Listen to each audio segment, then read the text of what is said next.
धाकड़ खबर, बेखौफसमा बेबाक अंदाज। धाकड़ खबर के न्यूज रूम से मैं आपके साथ हूं अकरम रईस खान। कोर्ट संबंधित खबरों का ताज़ा बुलेटिन लेकर एक बार फिर से आपके सामने हाजिर हो गया हूं। आज के बुलेटिन में महज 6 खबरें जिनसे आपको रूबरू कराने जा रहा हूं, लेकिन काफ़ी दिलचस्प खबरें हैं, तो बने रहिएगा धाकड़ खबर के साथ। आगे बढ़ने से पहले छोटी सी एक अपील है आपसे, अगर आप लोग YouTube देख रहे हैं तो हमारे चैनल को सब्सक्राइब कर सकते हैं। अगर आप लोग Facebook या ट्विटर देख रहे हैं तो हमें फॉलो कर सकते हैं। चलते हैं पहली खबर की तरफ। पहली खबर दिल्ली हाई कोर्ट से हमारे पास आ रही है। दिल्ली हाई कोर्ट में 8 अलग अलग पिटीशंस यानी कि याचिकाएं दाखिल की गई और उसमें मांग की गई कि तबलीगी जमातियों से जुड़े हुए जितने भी अलग अलग केस दिल्ली की अलग अलग अदालतों में चल रहे हैं उनको सिर्फ एक ही अदालत में यानी कि दिल्ली की साकेत अदालत में ट्रांसफ़र कर दिया जाए और वहीं पर उनको जल्द से जल्द सुना जाए। इस मांग को हाईकोर्ट ने स्वीकार कर लिया और तमाम केस अब दिल्ली की साकेत कोर्ट में ट्रांसफ़र किए जा रहे हैं और अदालत से कहा है कि वो जल्द से जल्द इन तमाम केसेस का निपटारा करें। बता दें, इससे पहले दिल्ली की साकेत अदालत में सिर्फ विदेशी जमातियों से जुड़े हुए मामले ही चल रहे थे। अब जितने भी बाकी जमातियों पर मुकदमे दर्ज हैं वो सब साकेत की अदालत में चलेंगे। अगली खबर का रुख कर लेते हैं। बसपा विधायकों वाले मामले से आपको अपडेट करा देते हैं। खबर सुप्रीम कोर्ट से भी है, खबर हाई कोर्ट से भी है। सुप्रीम कोर्ट में सुनवाई हुई है और मामला 13 अगस्त के लिए लगा दिया गया है। इसी तरीके से हाई कोर्ट में भी सुनवाई हुई और अगली तारीख वहां पे भी लगा दी गई है। बता दें आपको, हाँ, राजस्थान की हाई कोर्ट की सिंगल बेंच के जस्टिस महेंद्र कुमार गोयल, बीजेपी विधायक मदन दिलावर और बसपा के राष्ट्रीय महासचिव सतीश चंद्र मिश्रा की पिटीशंस पर सुनवाई कर रहे हैं, जिसमें बसपा के 6 विधायकों के कांग्रेस में विलय को चुनौती दी गई है, जिसमें विधायकों को नोटिस जारी करके जवाब तलब किया गया था। विधायकों ने जवाब वहाँ दाखिल कर दिया। इस फैसले के खिलाफ, इस सुनवाई के खिलाफ जो है बसपा विधायक सुप्रीम कोर्ट पहुंच गए थे और उनका कहना था कि साहब, हमारे मामले की सुनवाई सुप्रीम कोर्ट होनी चाहिए, हाई कोर्ट में हम नहीं चाहते। उन्हीं के पीछे पीछे बीजेपी के विधायक मदन दिलावर भी सुप्रीम कोर्ट आ गए थे और साथ में कांग्रेस भी सुप्रीम कोर्ट पहुंच गई थी। उसने कहा था हमें भी इस मामले में पार्टी बनाया जाए। तो दोनों जगह पे सुनवाई हुई और एक जगह पे सुप्रीम कोर्ट वाले मामले में 13 अगस्त की तारीख लगा दी गई, यानी कि कल गुरुवार को वहाँ सुनवाई होगी। आज बुधवार है और हाईकोर्ट वाले मामले में भी अगली तारीख लगा दी गई। लेकिन इसी दौरान हाईकोर्ट की सुनवाई जब चल रही थी तो वरिष्ठ वकील राजीव धवन का एक वीडियो वायरल हो गया। उस वीडियो में उन्होंने क्या काम किया, अपने कैमरे के सामने कुछ पेपर्स रखे और हुक्का गुड़गुड़ाने लगे। तो उनके कैमरे में दिख रहा है धुआं उड़ता हुआ। आजकल आपको बता दें, कोरोना के चलते लॉकडाउन है। लॉकडाउन के चलते तमाम अदालतों में जो हाई कोर्ट सुप्रीम कोर्ट है उनमें वर्चुअल सुनवाई हो रही है। जज साहब कैमरे के सामने और तमाम वकील जो हैं कैमरे के सामने बैठ जाते हैं, वहीं अपने घर से करते हैं। तो तरह तरह की तस्वीरें उभर रही हैं। बता दें, इससे पहले भी कई बार कई तस्वीरें उभर चुकी हैं दिलचस्प, जैसे कुछ जज साहिबान ने कुछ वकीलों को डांटा, वो ऐसे ही फॉर्मल ड्रेस में आ गए, टी-शर्ट पहन के, कोई लुंगी पहन के, कोई किसी तरीके से लेट के सुनवाई करता हुआ दिखाई दिया, तो उस पर जज साहिबान ने उनको डांटा। और ऐसे ही जैसे एक बार मुकुल रोहतगी जो देश के पूर्व अटॉर्नी जनरल रह चुके हैं, उनको तो जस्टिस एस ए बोबडे ने कहा कि भैया आपके पीछे इतनी सारी मूर्तियां, स्ट्रक्चर दिखाई दे रहा है, क्या है, कहाँ बैठे हो, म्यूजियम में? कि नहीं साहब, मैं तो अपने फार्म हाउस में बैठा हूँ, यहीं दिन में 2 बार नहाता हूँ, स्विमिंग के लिए यहाँ आ जाता हूँ। ये वो मुकुल रोहतगी हैं। जब एक बार इनसे सुप्रीम कोर्ट ने कहा तो ये कहने लगे, ना साहब, मैं कभी कभी गरीबों का केस भी लड़ लेता हूँ, अमीरों के ही नहीं लड़ता हूँ। ये बड़े महंगे वकील हैं देश के। तो तरह तरह की तस्वीरें उभर रही हैं। अगली खबर का रुख कर लेते हैं।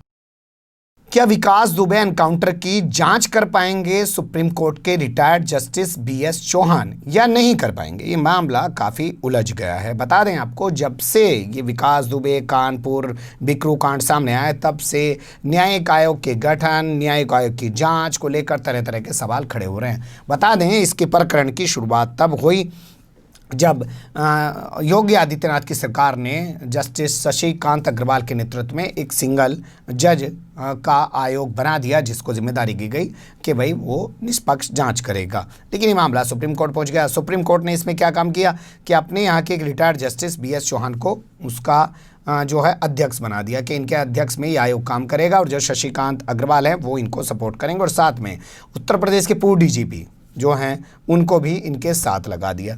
अब ये लगा देने के बाद और मामला जांच शुरू हो जाने के बाद पूर्व DGP का लेकर मामला पहुंच गया और कहा गया कि पूर्व डीजीपी ने तो एनकाउंटर के बाद ऐसा बयान दिया था कि एनकाउंटर सही हुआ है। तो जब ये अधिकारी इस जांच आयोग में रहेंगे तो क्या ये जांच अच्छी करेंगे? उस पर सुप्रीम कोर्ट ने कहा कि पूरा बयान सुनिए, ये जांच ठीक करेंगे और इनकी जांच करने पर कोई सवाल नहीं खड़ा किया जा सकता। अब उसके बाद मामला पहुंच गया है जस्टिस BS चौहान को लेकर।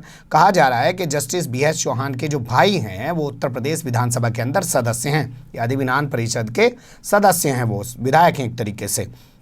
जो सदस्य था आदित्यनाथ योगी के पास है, चुनाव तो लड़के आए नहीं, लेकिन वो मुख्यमंत्री उसी वजह से बने हुए हैं। और यही सदस्य उद्धव ठाकरे के पास है, वो भी चुनाव लड़के नहीं आए, ये होता है ट्रेंड। और यही सदस्यता अखिलेश यादव के पास भी थी, क्योंकि इन्होंने विधानसभा के चुनाव नहीं लड़े होते हैं और सांसद वगैरह होते हैं और जो है सीट पर बैठ जाते हैं, तो बाद में इनको विधानसभा की जगह विधान परिषद से चुन के जाने में आसानी होती है, तो चले जाते हैं। तो कहा गया जब इनका भाई विधान परिषद का सदस्य है तो ये कैसे निष्पक्ष जांच करेंगे? इस मामले को लेकर एडवोकेट घनश्याम उपाध्याय की तरफ से पिटीशन दाखिल की गई। कोर्ट में सुनवाई हुई। कोर्ट ने हालांकि घनश्याम उपाध्याय को तगड़ी फटकार लगे और कहा कि क्या किसी जज का भाई विधायक या सांसद नहीं हो सकता है, किसी पार्टी का नेता नहीं हो सकता? क्या किसी पार्टी का सांसद, विधायक या नेता होना कोई अपराध है? और अगर किसी जज का भाई, रिश्तेदार, सांसद, विधायक या किसी पार्टी का नेता है तो क्या वो जज निष्पक्ष जांच नहीं कर सकता? ऐसे कैसे कहा जा सकता है? लेकिन कुल मिला के CJI की बेंच ने इस मामले पर सुनवाई करने के बाद फैसला सुरक्षित रख लिया। अब देखना दिलचस्प होगा फैसला आता क्या है। क्या जस्टिस BS चौहान ही इस आयोग के अध्यक्ष बने रहेंगे या उनको इन आरोप लगने के बाद हटा दिया जाएगा? लगातार घटनाक्रम बदल रहा है। अगली खबर का रुख कर लेते हैं।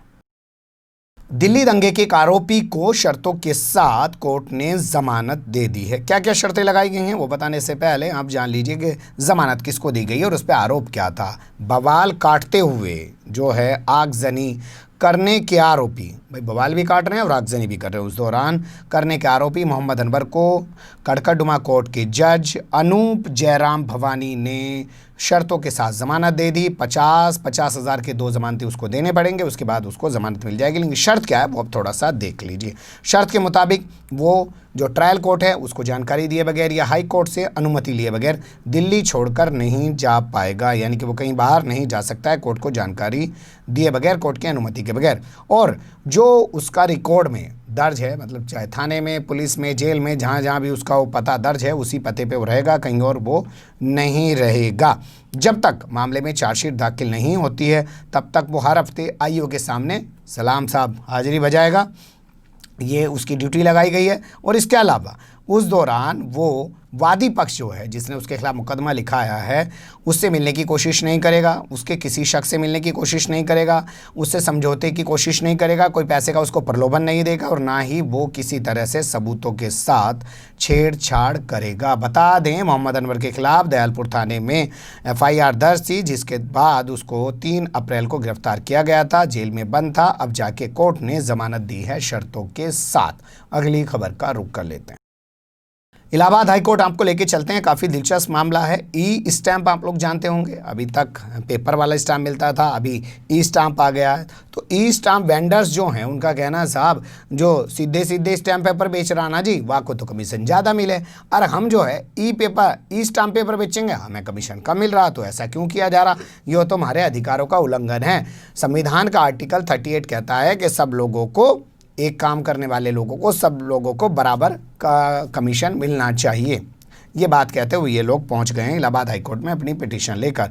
इन्होंने वहाँ बहुत सारी दलीलें रखी हैं कि साहब हमें कमीशन कम क्यों दिया जा रहा है, हमें भी कमीशन बराबर दिया जाना चाहिए, और ये बराबरी के रोज़गार कमाने के अधिकार का उल्लंघन है, जिससे वेंडर्स जो हैं वो आर्थिक न्याय का जो अधिकार है वो पाने से वंचित हो जा रहे हैं। ये तमाम दलीलें देते हुए उन्होंने पिटीशन दाखिल की और अपने तमाम ये दलील वहाँ पे रखी। सरकारी वकील के तौर पर पेश हुए।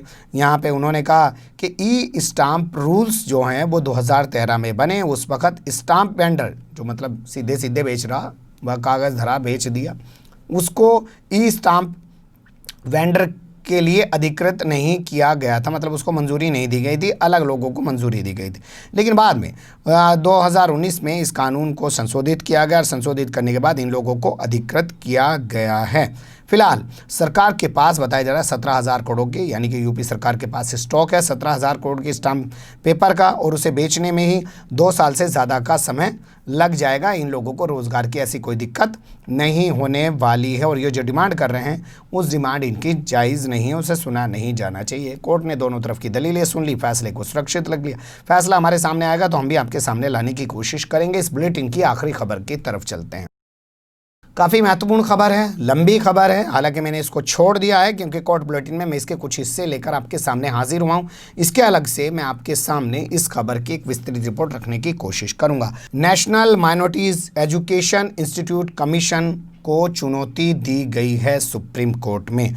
चुनौती देने वाले एडवोकेट का पहले नाम समझ लीजिए, बीजेपी के नेता हैं, नाम है अश्विनी उपाध्याय, और ऐसी ही विवादित चीज़ें उठा के वो ले जाते हैं। कभी कहते हैं यूनिफॉर्म सिविल कोड लागू कर दो, कभी कहते हैं पता नहीं, बहुत सारी चीज़ें हैं उनकी। वो जब भी ऐसी चीज़ों को लेके जाते हैं, उनको लगता है कि रिसर्च टीम बैठी हुई है कि भाई ये मुद्दे हैं, उनको लेके जाइए। फिर से वो एक बार सुप्रीम कोर्ट में एक ऐसा ही मामला लेकर पहुँचे हैं। उन्होंने सुप्रीम कोर्ट में पिटीशन दाखिल करी है और उन्होंने कहा साहब जो अल्पसंख्यक वाला दर्जा है ना, जो कह जा रहा है जी भारत में मुसलमान अल्पसंख्यक हैं, सिख अल्पसंख्यक हैं, ईसाई अल्पसंख्यक हैं, पारसी अल्पसंख्यक हैं, ये जो मामला है, जैन भी 2014 से अल्पसंख्यक हैं, ये राज्यवार होना चाहिए, क्योंकि 9 राज्यों में हिंदू, यहूदी और बहाई जो हैं वो अल्पसंख्यक हैं। कौन है वो 9 राज्य, इनका कहना है वो सुन लीजिए। कह रहे हैं लद्दाख में हिंदू और ये तमाम बहाई और यहूदी अल्पसंख्यक है, कश्मीर में हैं, इसी तरीके से लक्षद्वीप में है, मेघालय में है, मणिपुर में है, मिज़ोरम में है, और अरुणाचल प्रदेश समेत कई लोग जगहों पर हिंदू, बहाई और यहूदी अल्पसंख्यक हैं। लेकिन इनको वहाँ पर अल्पसंख्यक का दर्जा नहीं दिया जाता है। जब इनको अल्पसंख्यक का दर्जा नहीं दिया जाता है तो ये अपने वहाँ पर शिक्षण संस्थान जो चलाना चाहते हैं वो नहीं चला पाते हैं। जबकि आयोग के तहत अल्पसंख्यकों के जो शिक्षण संस्थान होते हैं उनको अपने तरीके से चलाने की उनको आज़ादी होती है और सरकार उनको अनुदान देती है। 18 साल पुराने सुप्रीम कोर्ट के एक आदेश का सुप्रीम कोर्ट को इन्होंने याद दिलाया और बताया कि 18 साल पहले सुप्रीम कोर्ट की एक बेंच ने टीएमए पाई फैसला दिया था। टीएमए पाई केस का फैसला सुनाते हुए कहा था कि अल्पसंख्यकों का चुनाव जो है वो राज्यवार तरीके से होना चाहिए और उनकी पहचान राज्य स्तर पर होनी चाहिए, और उसके लिए 2 फॉर्मेट रखे गए थे, एक तो भाषा का फॉर्मेट और दूसरा रखा गया था धर्म का फॉर्मेट। लेकिन आज तक ये लागू ही नहीं किया जाता। धर्म के आधार पे तो पूरे राष्ट्र पे की जाती है बात, भाई धर्म के आधार पे कौन कितना है उसके हिसाब से बताया जाता है अल्पसंख्यक, और राज्य के स्तर पर भाषा के आधार पे किया जाता है। तो दोनों ही जगह ये गलत किया जा रहा है और इस पर सुनवाई करके इसमें संशोधन करना चाहिए, क्योंकि बहुत से राज्यों में हिंदू भी अल्पसंख्यक हैं, ये इनका कहना है। राष्ट्रीय अल्पसंख्यक शिक्षण संस्थान आयोग जो है उसकी 2004 की धारा 2F को इन्होंने चुनौती दी है। अब देखना दिलचस्प होगा कोर्ट इस मामले को कैसे लेता है। जो दलीलें इन्होंने दी हैं वो दलीलें कितनी काम कर पाती हैं, और क्या अब ये भारत के अंदर हिंदुओं को अल्पसंख्यक बनाने पर तुले हुए हैं कई राज्यों में, और इसके पीछे क्या सोचा समझा गया होगा वो आप लोग जानिएगा। खबर को खबर तक ही रहने देते हैं, जैसे चीज़ें आएंगी फिर आपके सामने रखूँगा। जैसे कहा खबर का कुछ हिस्सा आपके सामने रखा, विस्तृत रिपोर्ट एक अलग से रखने की कोशिश करूँगा। इस बारे में बने रहेगा धाकड़ खबर के साथ। फिलहाल कमेंट्स के रूप में आप लोग अपनी राय दे सकते हैं, खबर को लाइक कर सकते हैं, चैनल को सब्सक्राइब कर सकते हैं और ज़्यादा से ज़्यादा हमारी खबरों को शेयर कर सकते हैं। फिर ऐसे ही किसी सुलगते हुए या उलझते मुद्दे लेकर मैं आपके सामने हूँगा हाजिर। फिलहाल अभी मुझे दें इजाज़त।